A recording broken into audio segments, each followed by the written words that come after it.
Africa. We have with us Zemedene Negatu, a geopolitical commentator and international investor.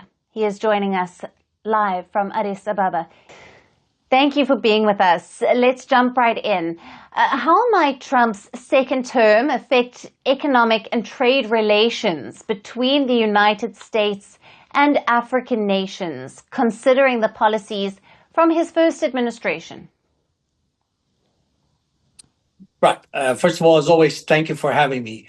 The answer to your question is the election of Mr. Trump to a second term in some ways can be measured to what he did in the first term, but also I expect some changes because he's been given a big mandate, so there might be certain things. But let me put things in context first. Africa in Washington has always been at the low end of priorities. And there are a number of reasons why. But so it's whether it's the Democrats or the Republicans, Africa seems not to be the priority. And one of the reasons is, for example, the U.S., its interest, its national interest is driven by its economic interest. So if you look at bilateral trade between the United States and Africa, it accounts for about only 1% of America's global trade. So there is a thinking that if it's economic engagement we want with Africa, if it's only 1%, do we want to make Africa a priority? I mean, that's one way of looking at it. So what I think will happen in his second term is perhaps, since he has gone through this difficulty with Africa in the first term, he might just change his views and say, even though Africa's trade with the U.S. is not as important as it is with China or other parts of the world, let's re-engage them, but engage from aid to investment. I think that's probably what he understands best, which is investment, doing business. And aid, even though the U.S. is a very generous country, if you look at the league tables of who gives aid to Africa, it still hasn't made that much of a difference to Africa. So he might change his track and go to the investment side, the trade emphasis side. So that might be one outcome of his re-election for a second term. So the other thing I wanted to emphasize is even the U.S. Africa Summit, for example, which was reinitiated in 2022 by President Biden. Yes, it changed the tone of engagement, but I was on your program not too long ago. I said that the tone has changed, but substance hasn't. So you mentioned in your intro, for example, President Biden didn't visit Africa. President Trump didn't visit Africa. Okay, so do we see a lot of changes in that regard? The U.S. Africa Summit continuing in the future, but with substance? I'm not so sure. There may be a different way of approaching it, maybe selectively certain countries, but wholesale engagement by the United States and all of Africa at the peak level, I don't see that happening. Right.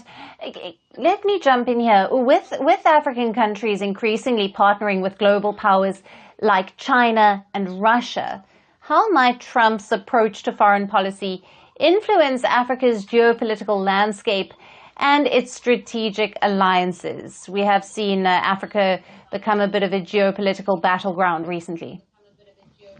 Right, and that's a very good point you're making. If you saw the recent BRICS summit that was held in Russia, there was a lot of discussion, there was a lot of talk about, the South-South cooperation, which essentially is designed or aspires to replace, at best, but for sure create a counterbalance to the West influence as led by the United States. Now, they're talking about de-dollarization, using a system different from SWIFT, but that also all is captured in the geopolitical angle. But specifically when it comes to Africa, as you know, 3 African countries are now members of the BRICS. South Africa, one of the original founders, Ethiopia and Egypt, who just joined this year. Okay, so that's why I was saying earlier, if the U.S. is going to engage from a geopolitical angle, it will not be wholesale, all 54 countries, let's put every resources here and there. No, it will probably be selectively the more strategically important countries for the United States, whether it's South Africa, Nigeria, Ethiopia, perhaps Kenya and Egypt. These are going to be the ones who play the geopolitical role and the attention that the U.S. will give, as opposed. And the other thing I wanted to emphasize is I expect Right.